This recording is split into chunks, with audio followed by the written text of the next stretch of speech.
de formar una banda músico-marcial con niños jóvenes del corregimiento del Pital y sus alrededores.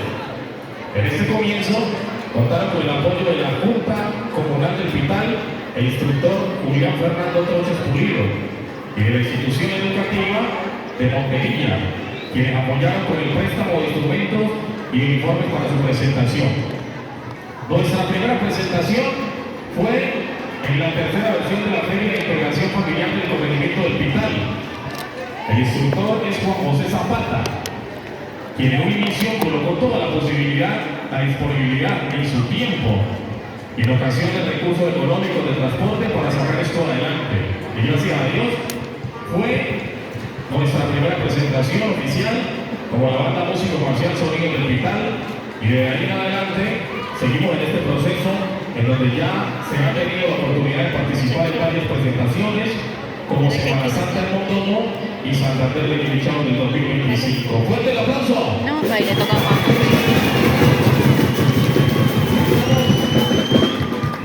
Estamos en el segundo encuentro de bandas rítmicas en Santander de Quilichao, que sigue de aniversario. 270 años de vida política y administrativa cumplió Quilichao, y hoy en el grito de independencia 20 de julio.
Allá.